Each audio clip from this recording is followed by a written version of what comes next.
Connect. Magandang umaga sa inyo, Pilipinas. Medyo late ako ngayon na nakapagsimula kasi frankly, this is not the best day for myself. Okay naman yung kita, maayos naman yung kita ngayon. We have landed somewhere close to 16,000 pesos. Pero ito yung araw na puyat na puyat ako, tapos tamad talaga ako. Ito yung araw na yun. Oo, meron din ako mga ganong araw, parehas lang din naman tayo. Pero the only difference between you and I is kayo nagdadahilan. Iba sa inyo, pagka tinatamad, di na pumapasok, bigla na lang may emergency, gano'n. Pero, in my case, gusto kong ipakita sa inyo na kahit tinatamad ako, I still show up. Regardless kung ano nararamdaman mo. Kung hindi naman high stakes, alam mo yun, na pwedeng ipagpaliban, you just have to show up on a regular basis. Importante na regular kang nagpapakita. Ang dahilan kasi, ikaw rin mismo, pabor din sa'yo yun eh. Pag natuto ka ng konsepto ng disiplina, na hindi na importante kung ano nararamdaman mo, ginagawa mo pa rin yung mga bagay na kailangan mong gawin regardless of your feelings or regardless of your, I will say, thrive for the day. Kasi hindi naman araw-araw driven ka eh. Doon ka lang magkakaresulta kapag ka hindi araw-araw driven ka, pero ginagawa mo pa rin yung mga bagay na kailangan mong gawin kasi importante sa yung resulta. Doon ka lang magkakaresulta. Tapos tuloy-tuloy, yun ang sobrang importante. Importanteng tuloy-tuloy yung paggawa mo ng resulta. Yung resulta kasi ang binibilang eh, diba? Gusto mo umusad yung buhay mo, gusto mo yumaman, hindi ka gumagawa ng resulta, tapos pateka-teka ka, pabukas-bukas ka, andalas mo pa mag-day off. Hindi naman masama mag-day off, pero alam mo yun, mas mabilis ka makakarating dun sa hinahabol mo, mas mabilis ka makakarating sa pangarap mo kapag hindi ka masyadong nagda-day off. Hindi ko sinabing huwag kang mag-day off, ha? Ang sinasabi ko, hindi masyadong nagda-day off. So, ayun, ganun ang ginagawa ko. Exactly what I need to do. Hindi ako masyadong nagda-day off. Paminsan-minsan nagda-day off pa rin naman ako. Pero sa mas madalas na pagkakataon, wala talaga akong day off, maliban talagang kailangan ko lang talaga. So, magandang umaga sa inyo, Pilipinas. Okay, sige. Sagot muna ako ng mga tanong ninyo. Pagtsagaan ko muna. Hindi ito yung mga paborito kong araw. I had better days, pero hindi ito yung isa sa mga araw na paborito ko. Gusto ko tong araw ng Sabado because of too much money, siguro. Dahil pera. Kasi yung mga kalugihan doon sa mga nagdaang araw, sa araw ng Sabado, mababawi mo eh. Pero ito kasi yung mga araw talagang nakakatamad talaga eh. Nakakatamad talaga. Kulang ang tulog. Pagka kulang ang tulog, hindi masayang kumilos. Ganoon na lang. Pag kulang ang tulog, hindi masayang kumilos. So sige, pag-usapan muna natin lahat ng mga bagay na gusto nyo pag-usapan. Rather makikisuyo nga ako, pakiscout mo muna yung buong lugar para makahanap ka ng mga parang sizzling plate natin, bla bla. Kasi may nakikita akong upuan doon. Hindi ko alam kung nagpaalam ba yun para ilagay ito yung upuan. Ikot ka muna, tignan mo lang muna, baka meron pa tayong mga gamit sa paligid. Magandang umaga sa inyo lahat, Pilipinas. Okay, sige. Diba gusto ko umakyat sa live, dito daw sa may bandang kaliwa, sa baba, katabi daw ng share, pwede kayong mag-request na makaakyat sa live ko. So, dun muna tayo. Doon sa mga gusto kong umakyat sa live. Hindi ko nakikita kung ilan ng viewers. Ganun pala yun. Kailangan re-refresh lang. Ayan, na-refresh ko ng bahagya. Okay, paano? Medyo nakikita ko na ngayon kung ilan ng viewers. Sa mga nanonood ngayon, almost 60 plus kayo, makikisuyo nga muna, pakishare nga muna itong live ko. Gusto ko makakita ng more than 100 plus dito. Gusto ko makakita ng 300 dito. Sige, go. Share nyo muna itong post ko, tapos type done kapag na-share nyo na. Yung mga gusto kong umakyat sa live, you are welcome. Request nyo lang dyan sa may bandang kaliwa. Sa katabi daw ng share button, pwede kayong mag-request na umakyat sa live. Sige, pwede kayong mag-request na umakyat sa live. Okay. Yan, meron nang isa nag-request na umakyat sa live. Blessy. Let's go, Blessy. Good morning sa'yo, sister. Kailangan ko rin pala magpagupit bukas. Mamaya, kailangan ko magpagupit. Mas masarap pagtrabaho kapag bagong tasa eh. Blessy, good morning. Good morning, Blessy. Taga saan ka? Good morning, Idol. Taga Iligan po. Iligan City. Nasa Iligan ka ngayon?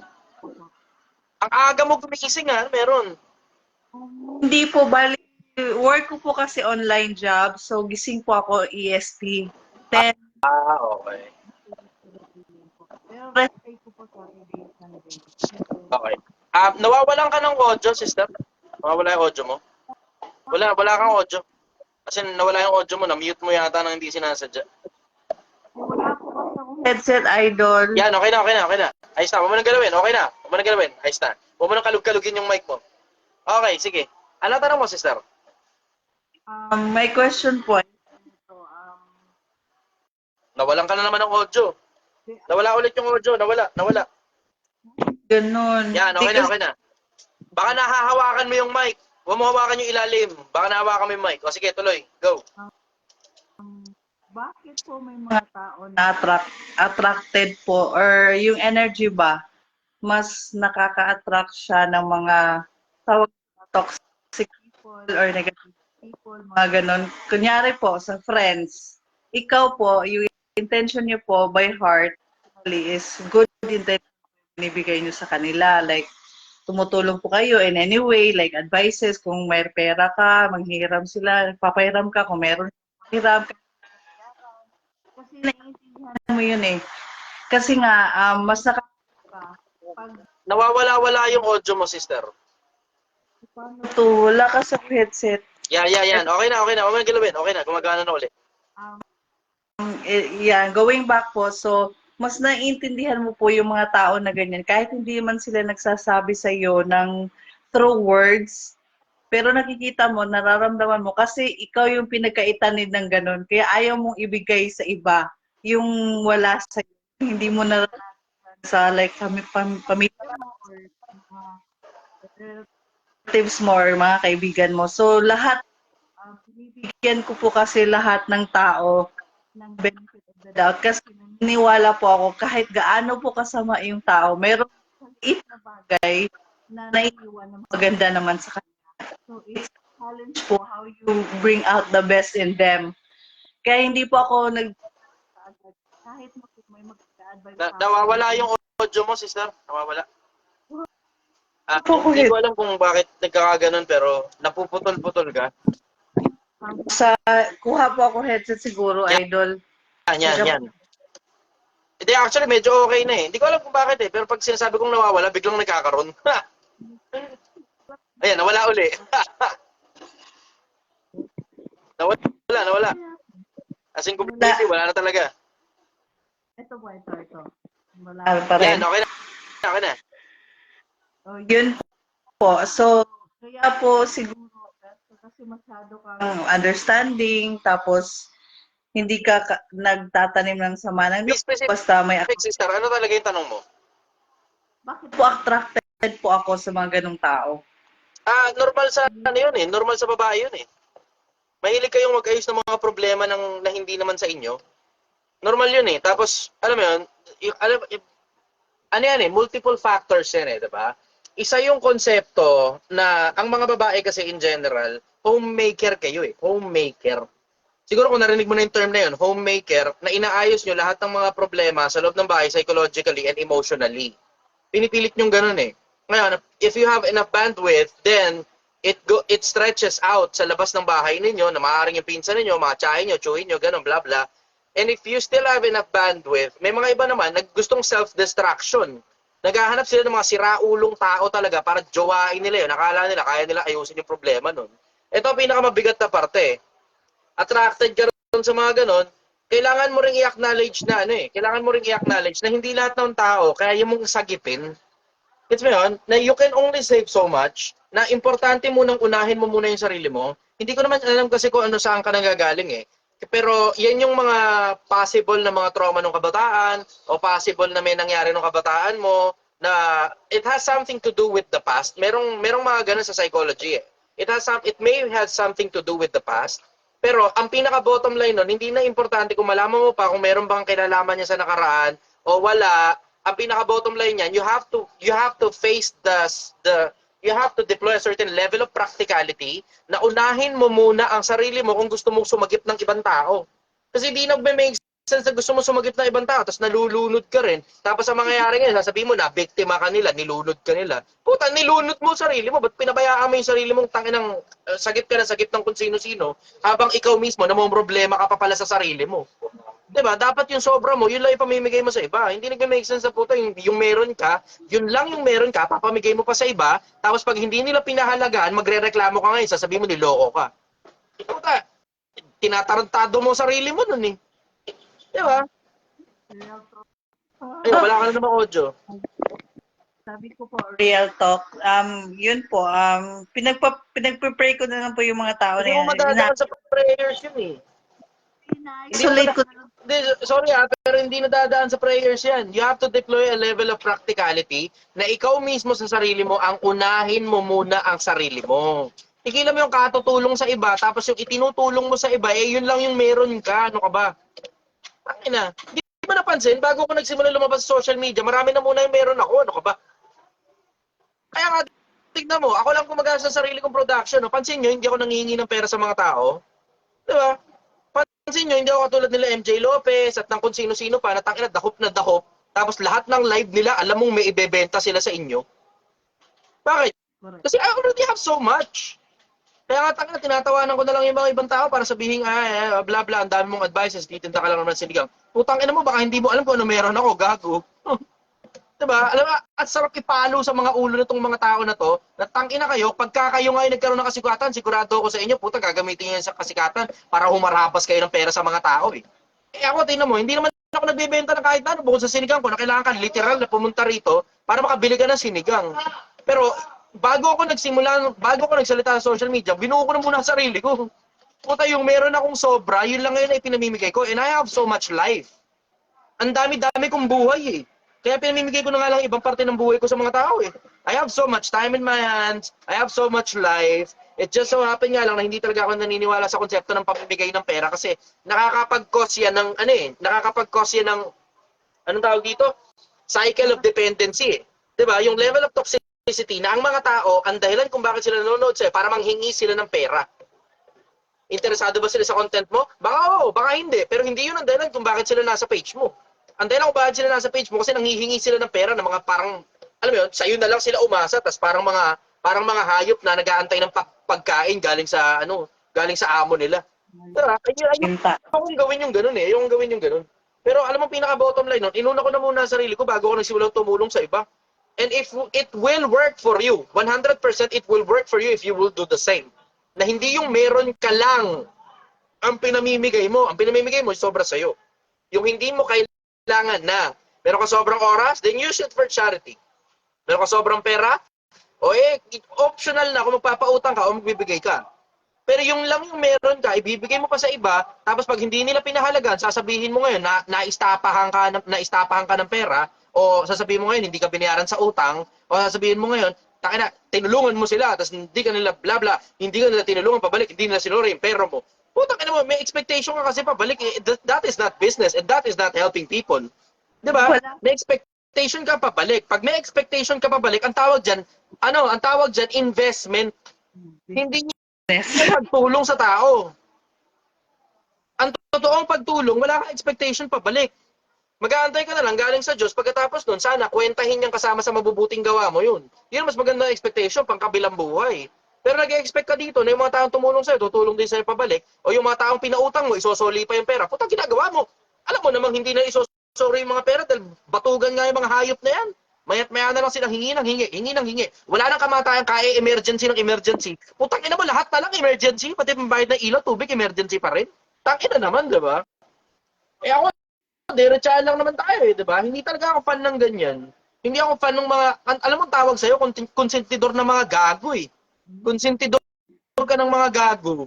Yung mga taong puta, alam naman nila sa sarili nila na nanggagago na lang sila, na ayaw nilang magtrabaho o nagtatrabaho sila, inuubos nila yung pera nila sa kapritsyo, tapos alam nila kasi na nandiyan ka kasi para tumulong sa kanila. Ang tawag mo dun tulong. Ang tawag ko ron, pangungunsinti ng kagaguhan.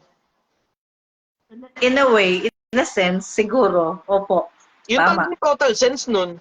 Kasi mali ka lang naman ang impression sa ginagawa mo eh. Your impression is helping people.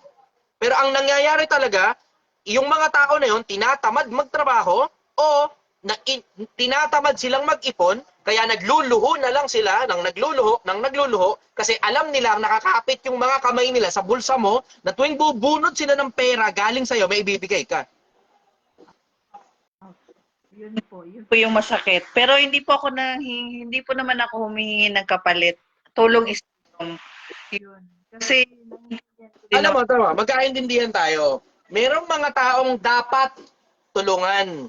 Merong mga tao na kapag tinulungan mo, napapasama na nga sila, napapasama ka pa. Nagkakamali ka na itinatawag dun. Takina, magkaiba, ang layo ng diferensya ng pinagkaiba ng tulong at pangungunsinte. Ang layo ng pinagkaiba ng dalawa na yun. In case hindi mo alam kung ano pinagkaiba ng dalawa na yon, napakadali, napakasimple, pero napakalayo ng pinagkaiba niyan. Yung pagtulong, naipit lang. Bawa, bibigyan ka ng halimbawa. Ito magandang halimbawa to. Ito. Bawa, to. Meron ako ritong wire. Wire. Ito. Ito yung wire. Ito yung wire na isang araw, ito yung kailangan ng wire ng tao. Isang araw, nabitin, kalahati lang ang wire niya. Tulungan mo naman ako, kailangan ko ng another kalahati pa. Pinahiram mo ngayon, nabuo na. Ngayon, yung another kalahati, pag nagkataon nagkaroon ulit siya ng bagong wire, so solid dapat uli sa'yo yun. Pag hindi na sinosoli yung wire mo, putang ina kagaguhan yan, pag nanakaw na yan. Tapos ikaw naman, pinababayaan mong magnanakaw yung mga gago. Tamo? Ano ngayon ang labas mo? Isa ka pang siraulo, parehas na rin kayo. Katinuan ba yan? Ito to, katinuan ba yan? Katinuan ba na tumulong sa mga gago? Para lalo pa silang maggago? Diba? Ito ngayon ang itsura ng pangungonsinte. Ito yung kailangan nila na wire. And when I say wire, ay ibig sabihin pera. Ito yung kailangan nila na pera. Itong kalahati, inuubos nila to papunta sa kapritsyo nila. Ito na lang ang natitira. Bakit? Kasi nasa isip nila, dudugtungan mo sila, panibago na naman na wire. Tama? Ang layo ng pinagkaiba ng pagtulong sa pangungunsinte, sister. Napakalayo ng pinagkaiba ng pagtulong sa pangungunsinte. Yung ginagawa mo, hindi na pagtulong yan eh. Yung ginagawa nyo, sandamakmak kayong pupunta sa impyerno sa kalokohan ninyo eh. Po. Silang mga gago na kinukupal ka, ikaw naman na sinusustentuhan mo yung kakupalan at kagaguhan nila. Pare-parehas lang kayo pupunta sa impyerno sa ginagawa ninyo. Kaya nga po ngayon, Sabi mo naman tinatarantado ka lang eh. Bigay ka naman ng bigay. Ano ngayon na nangyayari? Nagkakaroon sila ng cycle na kapag nagkakaproblema sila lalapit sa'yo. Pag ikaw hindi nagbigay, yung ginagawa nila sa'yo, gagawin nila sa iba yan. Pero pupusta ko sa'yo, titi ko, hindi lang sa'yo ginawa yan, ginawa pa sa ibang tao yan. Yung uutang sila, tas di magbabayad, nakaputang ina, wag tayo maglukuhan. Kaya nga sa'yo lumalapit yung mga yan eh. Bakit? Kasi hirating-hirati sila at mahal na mahal ka nila na hindi ka na kasi naniningil. Tinan mo yung tsura mo ngayon, ang lalaki mata mo. Kita mo? Takpan mo pa mata mo. Kunyari wala ka nakikita. Kunyari hindi mo naririnig. Kunyari wala kang alam. Kunyari wala kang malay. Kunyari inosente ka. Pero deep down, alam mo naman yan. Alam mo yan. O tapos ngayon, ano ngayon mangyayari? Pag tungtong mo ngayon ng 40, 50, mahihirapan ka na maghanap ng trabaho. Pag nahihirapan ka na maghanap ng trabaho, you will go to them kasi sila umubos ng pera mo eh. O tapos, sila naman yun, dahil wala rin silang pera, dahil sa kagaguhan na ginawa mo sa kanila, pare-parehas kayo ngayong walang pera. Tapos ikaw naman, you will be bitter fuck para isisi sa kanila kung bakit miserable yung putang inang buhay mo. Pero in the first place, kasalanan mo naman talaga yon. Bakit? Kasi pinamihasa mo silang ganun. Ito pa ang pinakamabigat na parte. Pag ikaw nagkasakit, bata ka pa, pero may sakit ka, di ka makapagtrabaho. Ang mga putang ina, dahil sinusustentuhan mo yung mga hayop na yan, hindi naman mga tao yung mga impaktong yan, mga hayop yung mga yan eh. Yung mga hayop na yan na sinusustentuhan mo, pag hindi ka na makapagbigay dyan sa mga impaktong mga demonyo na yan, tignan mo, galit pa yung mga yan sa'yo. Tignan mo? Ano, tinga-tingala ka ngayon. Diba, tirik-tirik ka ngayon ng mata. Putang ina. Kita mo? Idol. Dahan-dahan naman. Nakita ko na ng maraming ulit yan. Masyado na akong matanda rito sa mundo. Sobrang tanda ko nga. Gusto ko na ipamigay yung buhay ko eh. Nakita ko na ng maraming ulit yan. Alam mo, yung ganyang problema, yung ganyang pattern mo, puta, nakita ko na ng maraming ulit yan. Tapos ang laging ending yan, isisisi mo sa kanila kung bakit magiging miserable yung buhay mo. Ngayon, maaari o hindi pa miserable yung buhay mo. Maaari ngayon. Bakit? Kasi may trabaho ka pa eh. Pero there will come a time na magkakaproblema ka. Ikaw naman ang malulubak. Tapos dun sa pagkalubak mo na yon, tsaka ka palang magigising sa katotohanan na kagaguhan nila kung bakit ka nandiyan sa ganyan sitwasyon. Kung di mo napapansin, tinan mo, Pagka sila may problema, lumalapit sa'yo. Yung problema nila natatanggal, ikaw ngayon na nagkakaroon. Ikaw ngayon na nagkakaroon ng problema. O tapos ngayon, sinasagip ka ba nila sa problema ang ginawa nila para sa'yo? Putang ina. Kita mo? Putang ina. Alam mo, yung mga yan, maniwala ka sa akin, maglalangoy sa impyerno yung mga putang inang mga kamag-anak mo na yan. Ito, worse niyan. Tuloy mo lang yan. Yung ginagawa mo, pangungonsente sa mga gago, ituloy mo lang yan. Kasama ka nilang maglalangoy sa impyerno. Sige, magsama-sama kayo ron, mag-untog-untugan pa kayo ron. Tandaan niyo Pilipinas, huwag niyo kakalimutan. Bawat pamilyang merong miyembrong tamad, bawat pamilyang merong miyembrong batugan, bawat pamilyang merong miyembrong maluho, laging merong enabler yan sa likod. Laging merong kamag-anak na nangungunsinte ng kagaguhan nila. Congratulations, ikaw yung konsentidor ng kagaguhan.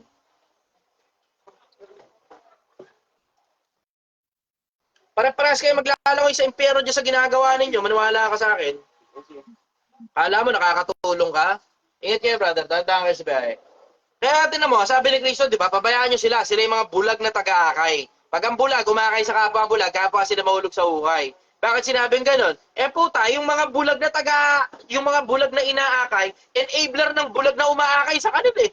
Tingnan mo yung mga nagbibigay ng 10% na sa simbahan nilang alam naman nila sa demonyo. Akala nila nakakatulong sila, akala nila para sa Diyos yun. Tangina, hindi kailangan ng Diyos yung putang ng pera mo. Hindi kailangan ng Diyos yung pera mo. Yung mga putang inang mga pastor na tinutulungan ninyo, pare-parehas kayo maglalangoy sa impyerno sa kagaguhang ginagawa ninyo. Kaya lalo pang nakakapanloko ng mas marami pang tao eh. Akala nila mabuti yun kasi ang intention daw nila makatulong. Putang ina. Wala kang kamalay-malay na dudugas ka na ng demonyo. Hindi ka nakakatulong. Nangungunsinti ka na ng kagaguhan. Magkaiba nakakatulong sa nangungunsinti. Wala kayong pinagkaiba ngayon dun. Diba? Siguro, lesser lang siguro yung evil na nagagawa ninyo. Mas malalaking evil na nagagawa ng mga pastor na nangihingi ng 10%. Bakit? Panloko ng kaluluwa ng kapwa-tao yan. Yung ginagawa nyo naman, lokohan lang sa pera yan eh. Kayo rin yung naglulukohan sa pera eh. Diba? Sila ubusin nila yung pera nila sa kapritsyo, nakakonekta yung kamay nila sa bulsa mo, pagbunot nila dapat may makuha sila sa'yo, kasi pag wala silang napala sa'yo, magagalit pa sila. Tama? Tapos ikaw naman, para hindi sila magalit, syempre bibigyan mo ng pera. Putang ina. Diba? Kinang ina. Gago. Addict ka rin kasi sa reaction nila eh. Sabi naman, Ari. Yung problema kasi sa inyo, mga breadwinner, kaya hindi talaga ako fan ng putang ng breadwinner eh. Hindi talaga ako fan ng breadwinner. Tangina sa akin, ang breadwinner, ang tunog sa akin yan, parang halos kalahati o mahigit pa sa kalahati ng mga breadwinner, konsentidor na lang ng mga tamad na magulang at mga tamad na kapatid eh. Breadwinner ang puta, marunong gumawa ng bata yung kapatid mo, tangina di marunong magtrabaho, putang inang breadwinner yan.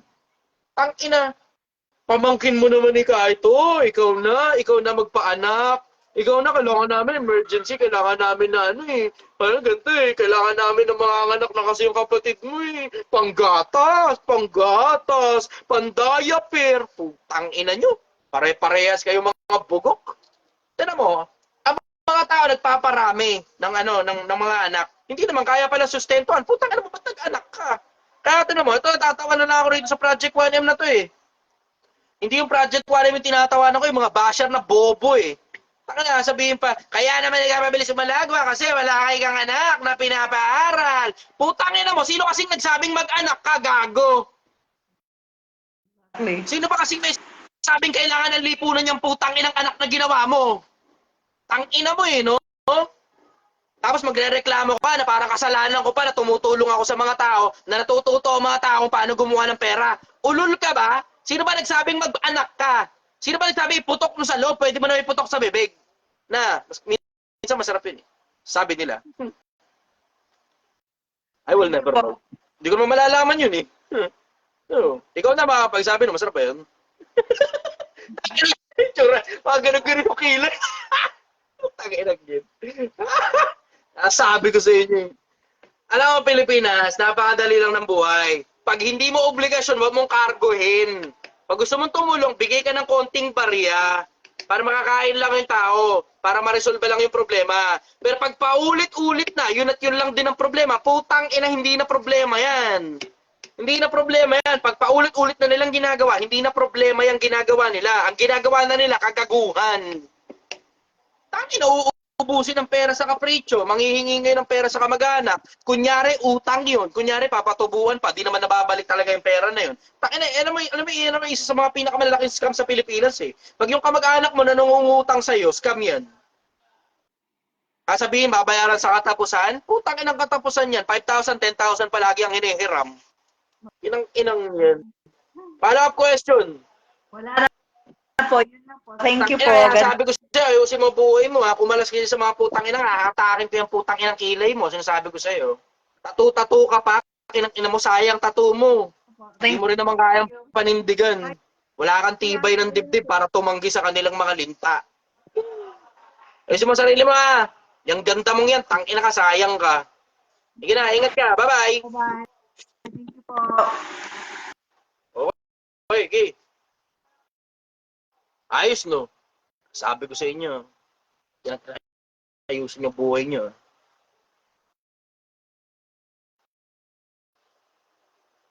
Wala, oh yun. Ayos. Sister, good morning. Putang na, isa pa itong maganda kilay. Okay. Good morning, kuya. Asan ka? Ano, nasa Spain. Okay. Marami ka ring lintang kamag-anak. Hindi naman asawa. Okay. Sige, doon tayo sa tanong mo. Go, pagsilbihan kita. Ganito. Kasi yung asawa ko, napangasawa ko siya 2 years ago. Bali, matagal na kami magkakilala noon. 13 years. Bali, high school. So, akala ko kasi yung mga kwento niya na regarding sa mga business kung ano-ano, totoo. Kasi, ewan ko, yung pinapakita niya mga pera, hindi pala sa kanya. Tapos, naniniwala ako. Tapos yun, inaya niya ako magpakasal. Hindi nag-oo ang gaga. Kasi naniniwala ako na mag-stable na yung buhay ko. Kasi may trabaho din ako. Kuya, ano ako seawoman. Seawoman ako 10 years na. Then may anak na rin ako isa sa una, sa pagkadalaga. Okay. Then, ano nangyari nun? Hindi parang, it's a prank, nangyari lahat. Hindi pala Sakit, no? totoo. So, dumating na yung punto ng buhay na kinasal na kami, wala silang ginastos kahit piso, kundi ako na lang mag-isa. Kasi, wala pala siyang pera. So, anong nangyari yun? Dahil na-scam daw siya, kunuhay, marami siyang dahilan, tapos may inaabangan daw siyang lupain sa tatay niya, ibibigay daw yung commission sa kanya. Alam mo yun, hanggang ngayon wala nangyari. So, 2 years na kami kasal. So, ako pa rin nag-survive sa lahat ng panahon. So, nangyari nun, hinayaan ko na lang. Pero nagkautang ako. Pero konti lang. Kasi may savings ako eh. Ready na ako for settlement. Then after noon, ito na. Tinulungan ko siya. Ginamit niya na yung van ko pang business. Alam niyo na, yung biyahe-biyahe. Kumukuha na siya ng booking while nandito ako on board. Pero, hindi niya nire-remit sa akin yung pera. So, hinayaan ko lang. Kumbaga, panay support ako ng support sa kanya. Then, dumating sa punto yung parang nag-boom na siya sa pagbabiyahe. Tapos, yung parang minamaliit niya ako after na, ikaw, ano ka lang, nag-amuhan ka lang, kaya kumikita ka. Ako, ito, nagbe-business na. Alam mo yan, nagbe-business ka, pero gamit mo yung van na pinaghirapan ko ng 5 taon ng hulugan. Alam mo yun? Yung bang, di ko maintindihan kung ano bang situation ko ngayon. Naguguluhan na ako, gusto ko mahiwalayan o hindi. Tapos ito pa yung tatay niya, pumasok ngayon ulit ng, may kaso ngayon, ng carnapping. Nanghihingi sila ngayon ng 300,000. Sino bang may pera? Ako lang naman. Kasi umayaw ako, kaya ngayon nakablock yung asawa ko. Hindi ko alam anong gagawin ko. Kasi pagod na ako. As in, makatanga ako. Kasi wala naman siyang trabaho eh. Bumibiyahe lang ng van. Bumabiyahe lang siya ng van. Hindi pa sa kanila. Yun lang. Ewan ko. Na-figure out mo na mismo eh. Kung ano gagawin. Yun na mismo, yung ginawa mo. Yung pagka-block mo, huwag mo na lang alisin. Huwag ko na alisin. Inisip ko kasi pag uwi ko, kasi Alam uwi mo, na ako para ng March. dyan kasi yung para dyan kasi yung ang tawag dating period. Para dyan yun eh. Para makilala mo yung tao sa mahabang panahon. Hindi ko alam kung gaano kahabang panahon yung pinagsamahan ninyo. Pero, alam mo, Pilipinas, ito, this goes for all, hindi lang para sa'yo. Pero matuto kayong gumamit ng emosyon. Ang emosyon sinasamahan ng utak. Pag masyadong maraming red flag, tangina naman, di ba? Eh, tingnan mo, ngayon ka lang nagising-gising, tsaka mo na-realize at nagtutugma na ngayon lahat ng bagay, kung kailan nilalaglag ka na niya. Eh, napakadali namang malaman kung ang isang tao talaga bang dating may negosyo eh. Di ba? Ang daling malaman kung ang isang tao dating may negosyo. Kasi Tanong mo, nagpapakita saan ba sa mga nirehistro yan? Sa pera-pera na yan. DTI o SEC? O tapos check mo Oo. ngayon sa DTI kung nagme-make sense ba, kung nagtutugma ba. Pero syempre, you did not do your due diligence kasi nagtiwala ka na lang basta, di ba? Sayang ang kilay. Ito, Na-stress tuloy ako, tapos kasal pa kami, putang ina. Alam mo yun?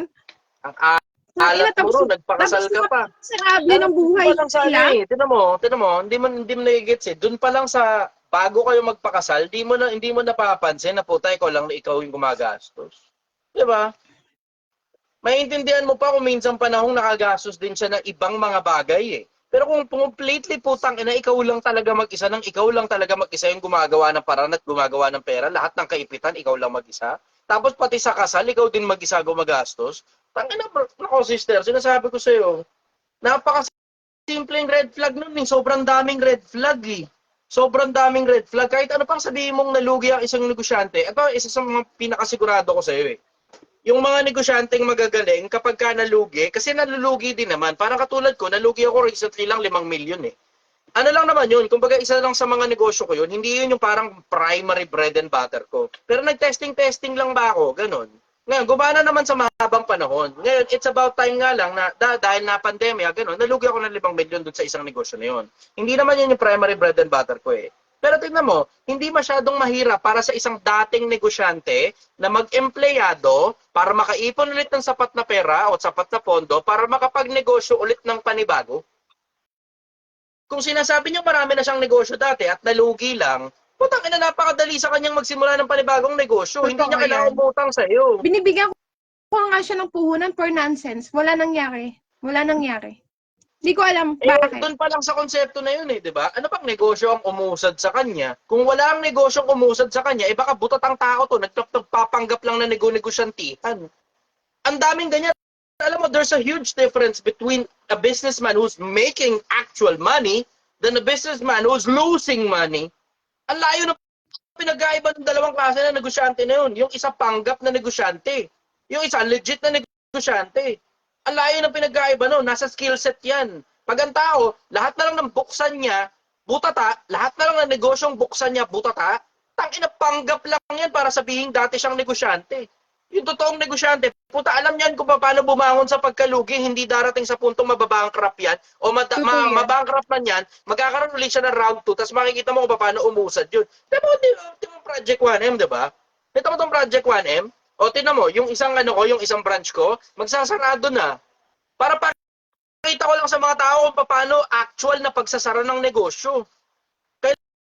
Kailangan ko ipakita yun, kaya tinan mo, pansinin nyo, hindi ko masyadong binibisita, diba?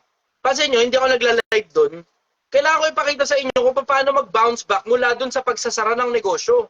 So ngayon, hahayaan ko lang yun. Kung talagang, alam mo yun, ngayon kasi kumikita-kita pa, pumipitik-pitik pa eh. Ngayong araw, nasa mga parang 6,000 pesos yata yung kinita ron sa kabila.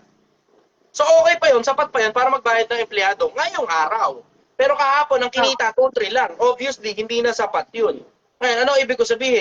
Hindi naman lahat ng pagkakataon pumapaldo negosyo. Andun na tayo. Pero pag yung putang ng tao, lahat ng negosyo simulan niya, bumabagsak, hindi negosyante yan, nagpapanggap lang yan. Papanggap lang yan. Yung totoong negosyante, mayroong primary bread and butter yan.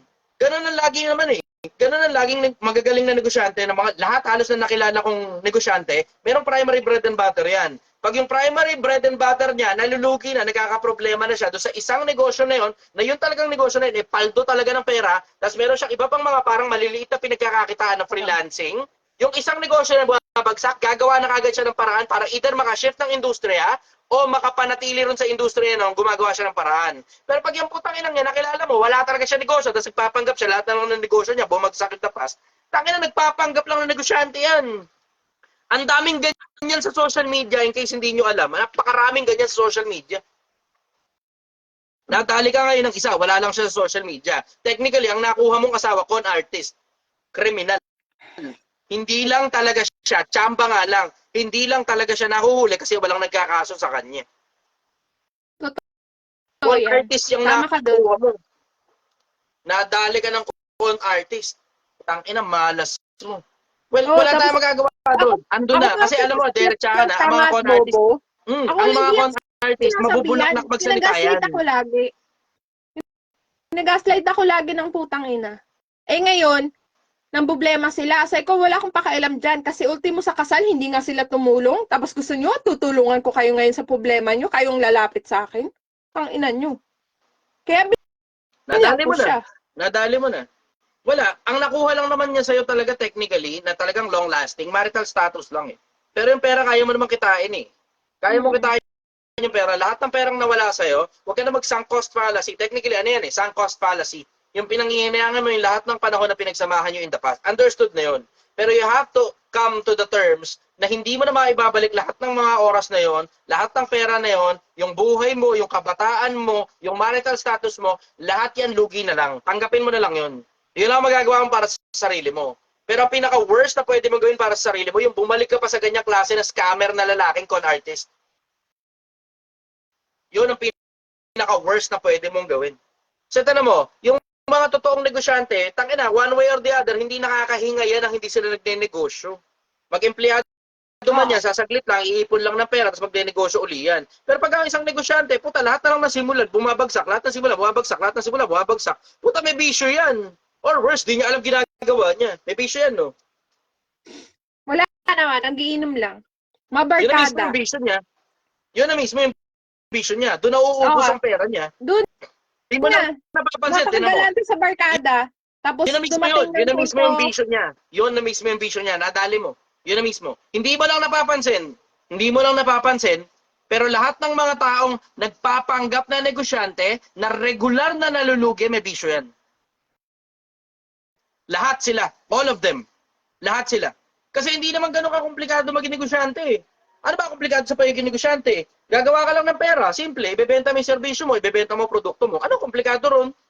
Damihan mo lang yung benta, uusad ang buhay mo. Oo. Diba? Magkakaproblema ka lang naman pag kumuha ka ng pwesto tapos hindi mo alam kung ano ginagawa mo tapos walang dumarating sa'yo. Pero pag nilalako mo yung putang ng produkto mo, lagi at lagi may bibili sa'yo. Diba? Nilalako mo yung serbisyo mo, lagi at lagi may bibili sa'yo. Yun ang pinaka-bottom line nun. Pero tinan mo, pansinin mo, karamihan ng mga con artist na nagpapanggap na negosyante, may bisyo yan kaya laging bumabagsak ang mga negosyo. Lagi silang may bisyo. Maring barkada nila, maring tropa nila, maring anak nila, maring pamilya nila, pero may pinupuntahan yung pera nila. Laging may pinupuntahan yung pera na hindi dapat doon mapunta yung pera ng negosyo. Ay, Kaya sila na nga, bumabagsak. ngayon, sa tatay na naman niyang mapupunta yung pera ng pinaghirapan ng ban. Tapos ngayon, no, short daw siya ng 34,000. Ay, binlock ko. Sigot ng ina, ano yung sweldo ko na lamang abono doon? Tapal mo. O, di tapal ko, hindi na, uy. Ano, nagpapagod lang ako dito para sa ibang tao? Ganun na nga, May nadali anak mo din na. ako. Ang pinaka-worst na hindi mo gugustuhin dyan habang buhay mong cargo yan. Kasi yung mga ganyang klase ng tao, isip bata yan. They have this delusion that they're outstandingly good. Where in fact, they don't have a fucking skill aside from conning people. Yan ay isa sa mga dahilan kung bakit hindi ako sumasagot ng mga tanong na hindi ko talaga alam kung ano konteksto nun eh. Ito rin ang kagandahan kapag ka nakaka-akit kayo sa live kasi nakakapag-follow up question kayo and yung detalye nabubuo tapos nakakapagbigay ako ng malinaw-linaw na advice. Napakabihirang nagbibigay ako ng advice sa mga tao. Sa madalas na pagkakataon, for the longest time, mula noong mga panahon na binabasa pa sa akin ang mga tanong, ang isinasagot ko, hindi advice, ang isinasagot ko, opinion ko. Pero ito diretso, advice talaga ito. Stay away from that person. Con artist yan. Iwanan ko na. Oh, kasi ngayon, ano siya, yung pang, alam mo yun, pinapakita niya ako, wag mo ako kasapin, stress ako dahil sa tatay niya. Putang ina, tatay niya, may kabit yan kinakasama, iniwan nga sila eh. May tatlong anak na sa labas. Tapos ngayon, lumapit lang yung tatay niya nung karaan linggo, nagmamakaawa kasi may warrant na. Tapos, wala naman siyang pera eh. Tapos ako yung binabakpakan niya, kaya binlock ko na siya. Yun na mismo Kasi, yun. hindi ko naman problema yan Congratulations, eh. nakalaya ka. Alam mo, dapat pagpasalamat mo pa na ngayon yan nangyari. Hindi yung kung kailan matanda ka na tapos wala ka ng kapasidad na kumita ng pera.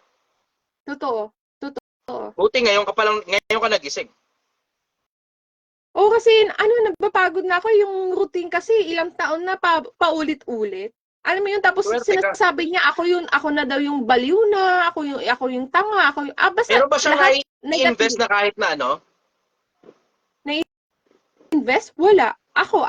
Nagpundar ako ng bahay, nagpundar ako ng kondo, ng sakyanan. Bali, actually, 3 na yung sakyanan ko. So wala Siya, siyang naipundar na kahit ano? Ngayon pa lang, isang ban, hulugan pa. Tapos ngayon, ang problema pa siya sa hulog ngayong buwan. So ibig sabihin, hindi niya naipundar yun. Kasi when you say naipundar, fully paid na sa'yo na yun, tapos considered asset na yun. Yes, exactly. Sa akin, fully paid na yung 3. Yung 3 sakyanan na yun, yung 2 fully paid na bago kami kinasal. Yung isa, na fully paid ko last bakasyon ko. Tangina, sana nag-ano ka. Anong tawag dito? Premarital agreement? Nakalimutan ko anong tawag doon. Yun nga eh, yun din ang sabi ni Mama. Kasi sabi ni Mama, may kutob ako dito sa tao na to na. Gumagano si Mama. Ang bad trip na parte kasi dyan, isipin mo yung konteksto ngayon ng siya walang kahit anong asset. Wala. Zero asset yung tao na yan. Yes. Tapos all of a sudden, biglang kahati mo na siya sa lahat ng mga pinaghirapan mo na single ka pa.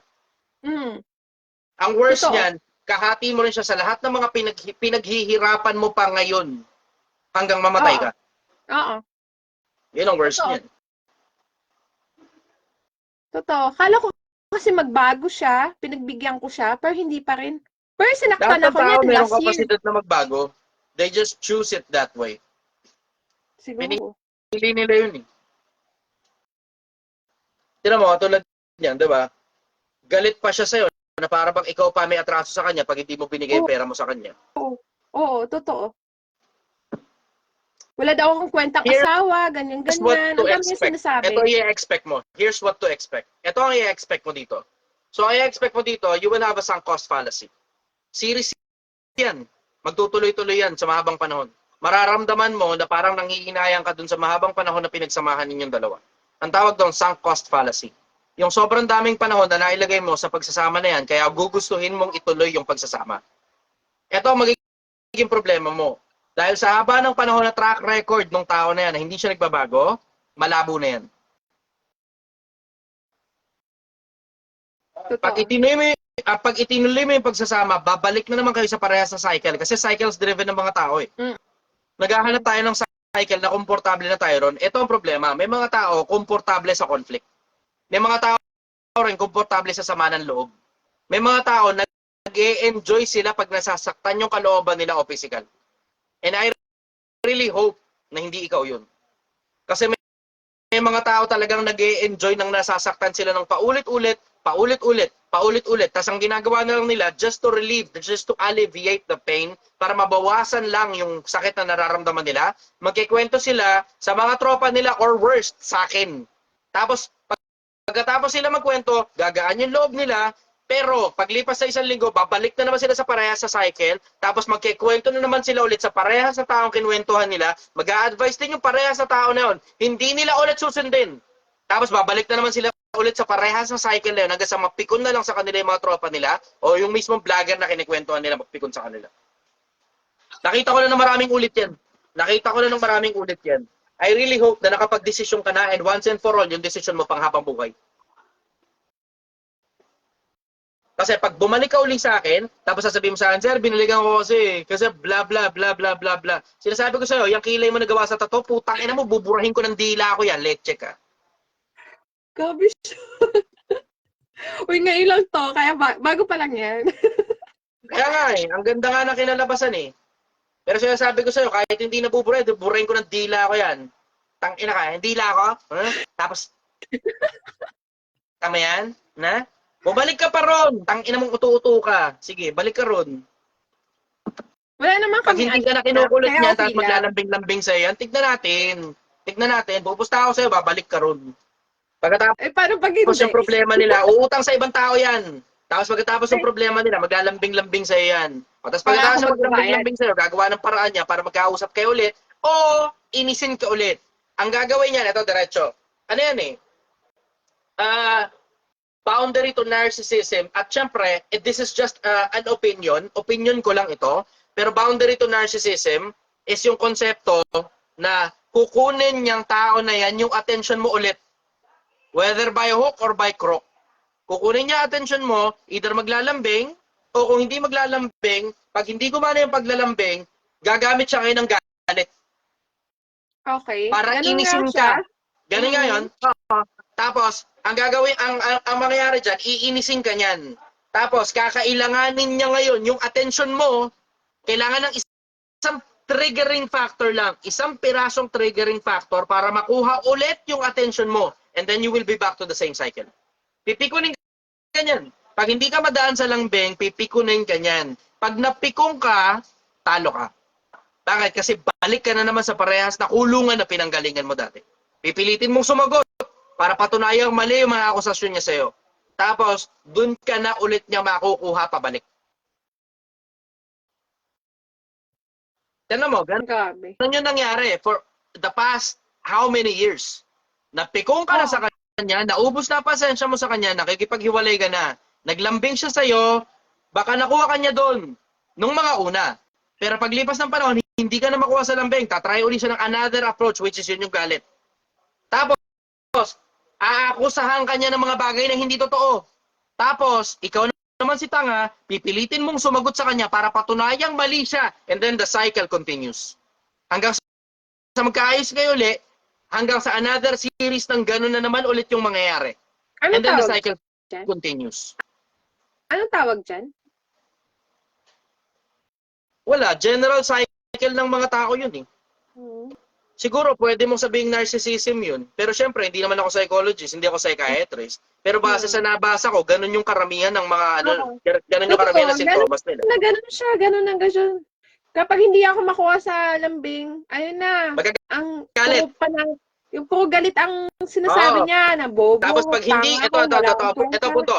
Pag hindi gumana ang galit, ang kasunod niyan, alin sa dalawa, either yayabangan ka niya o aakusahan ka niya hindi totoo. Totoo yan. Totoo yan. Ganun nga siya. Ayun, nadali mo na. Okay, pag bumalik ka dyan sa tao niyan, alam mo na, katangahan mo na lang yan. Choice mo na yan. Bala ka sa buhay mo. Pero malamang babalik ka ulit dyan. Bilang ka lang ng ilang panahon, mahaba na 1 linggo, 2 linggo, babalik ka ulit dyan. Hindi. Kasi yun naman ang normal cycle din ng mga tao Yun ang normal na cycle ng mga tao. Ang mga babae, lambingin ng konti, babalik yan. Pag nagsisimula pa lang. Pero pagka medyo matagal na, madadaan na sa galit yan, tapos madadaan sa akusasyon. Pag nag-akusa na yan, tignan mo, ikaw rin mismo mangangate utak mo para patunayan hindi totoo yun. Tapos uulit ka na naman sa parehas sa cycle, babalik ka na naman ulit sa kanya. Ganon na mangyayari dyan. Pag napagod ka ng pakikipag-away, magsisimula na siyang maglambing ulit, tapos magpapahulog ka na naman ulit sa panibagong paglalambing niya. Nakita ko na ng maraming ulit yan. Nakita ko na ng maraming ulit yan. Follow-up question. Wala, yun lang. Pero plano ko naman talaga ngayon iwanan na siya. Pero yun lang, kasal lang kami. Tapos, nakatira naman siya sa condo Here's ko what to ngayon. expect as well. Here's what to expect as well. Ito na i-expect mo, susunod. Eh, Pag hindi na gumana yung paglalambing, ito na expect mo Pag hindi gumana ang paglalambing, hindi gumana ang pagyayabang, hindi gumana yung pag-aakusa, he will resort to something far deeper than those three. Expect mo na yan. Manggugulo na sa buhay mo yan. Tapos Kasi kakailanganin mo na ngayong sa magsampa conduct ng kaso, tapos kakailanganin mo na ngayong mag-request sa hukuman ng restraining order. Kasi balikan yan yung mga assets mo. Doon kanya titirahin. Balikan yan yung mga assets mo. Tapos kailanganin mo na ngayon magsampa ng kaso o mag-request ng restraining order para lumayo siya sa'yo completely. Pero dahil sa tindi ng inconvenience ng pagsasampa ng ganon, malamang hindi mo gawin yun. At malamang, babalik-balikan niya yung mga assets mo hanggang sa mapikon ka sa kanya and then the cycle continues. Kasi ang kailangan niyang tao na yan, attention mo. Pag nakuha niya attention mo, game over, balik ka na naman sa dating kulungan na kinalalagyan mo. Ngayon nakatakas ka na, congratulations, clap sa'yo. Nakatakas ka na. Pero pag ibinigay mo ulit, yung kahit konting attention mo lang ang ibigay mo dyan, durug ka. Balik ka na naman sa pareha sa cycle. Okay. So expect mo na yun. Here's what to do. Completely, hindi mo na dapat ibigay ang attention mo. 100%. Wala ka ng attention na ibibigay. Ay, yung kusa na lang siya aalis? Hindi siya kusang aalis, manggugulo siya. Expect mo na yan. E, paano yun? Kasi pag uuwi ako, saan ako uuwi? Ano mo yun? Yun yung Pera ibig ko ka. sabihin. Huwag tayong magtanga-tangahan, huwag tayong magbobobobohan.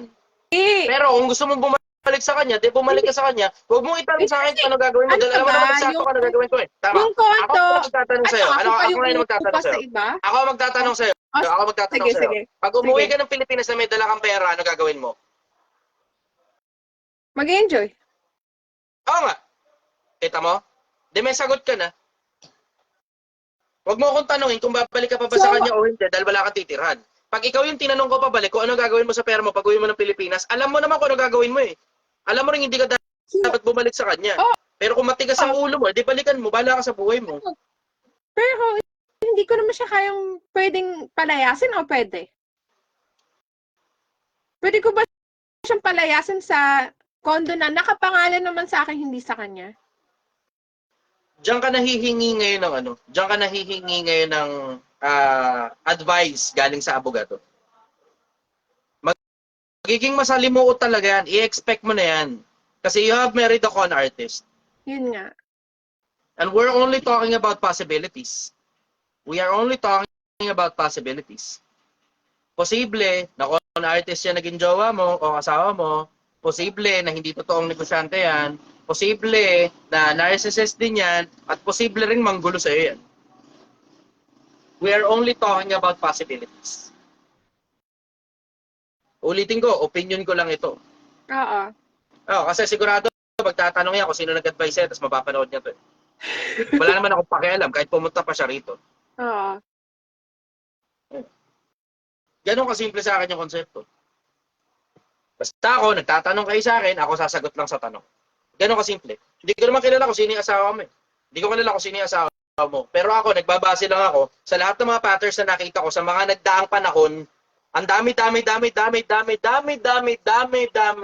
ko nang nakitang katulad niyan. Sobrang dami na. Sobrang dami kong nakitang katulad ng problema nung sa'yo. Kaya ito naman, nagtutugma lahat ng mga sinasabi ko na behavior niya eh, diba? Kasi ang dami ko nang nakitang ganyang patterns in the past. Ang dami ko nang nakitang ganyang patterns in the past. Sobra. Follow-up question. Wala na.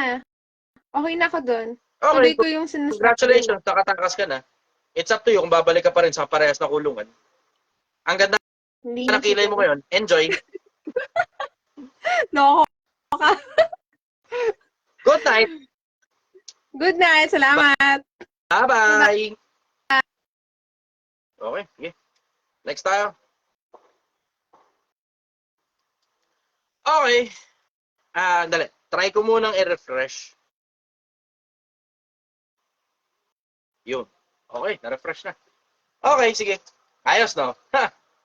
Magandang umaga sa inyo, Pilipinas. Puta, madaling araw na, pero bakbakan pa rin tayo rito. Nawala yung nawala.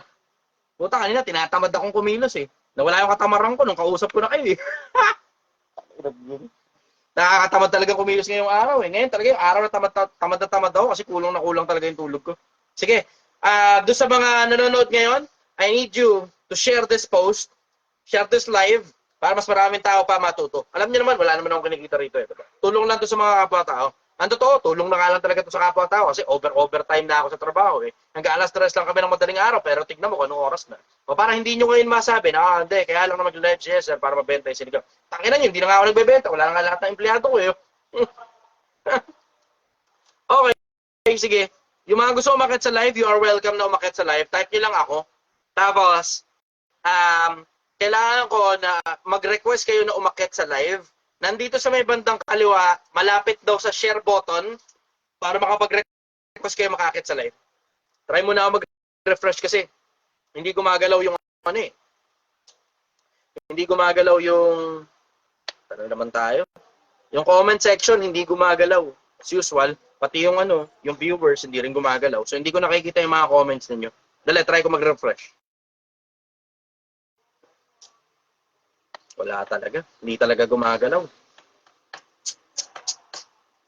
Hi, buhay. Hindi gumagalaw. Ito na lang. Sige, Ray Romero. Sige, mukhang last na to. Last na muna to, Ray Romero. Pag hindi nakakit si Ray, wala tayong choice. Ano na lang. Maghahanap ako rito ng kung sino man yung available. Ito, pa-up ako, boss. Wala si Ray Romero. Ito, pa-up daw siya. Yan. Liga na, yan. Akat na.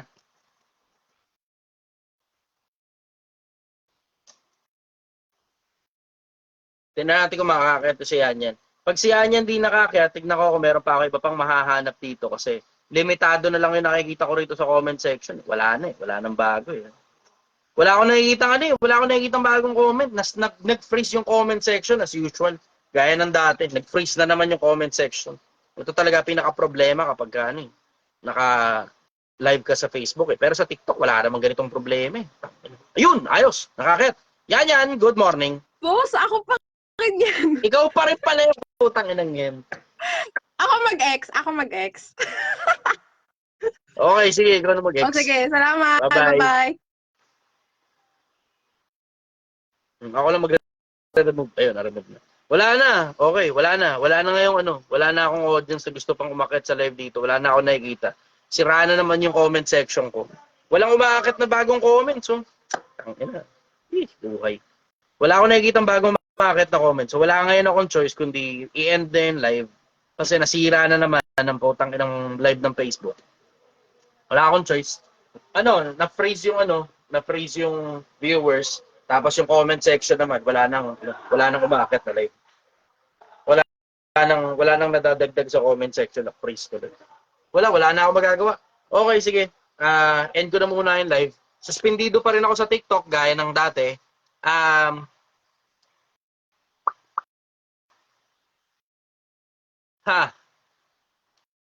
Suspendido pa rin ako sa TikTok.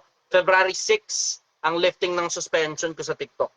So, moving forward, expect nyo na after February 6, makakapag-live ako sa TikTok, tapos yun na lang yung i-air ko diretso sa Facebook kasi pagsasabayin ko na lang, gaya ng dati. Sige, magandang umaga sa inyo, Pilipinas. Magkita-kita ulit tayo sa mga susunod na araw. Good night, everybody. Bye-bye. I love you all.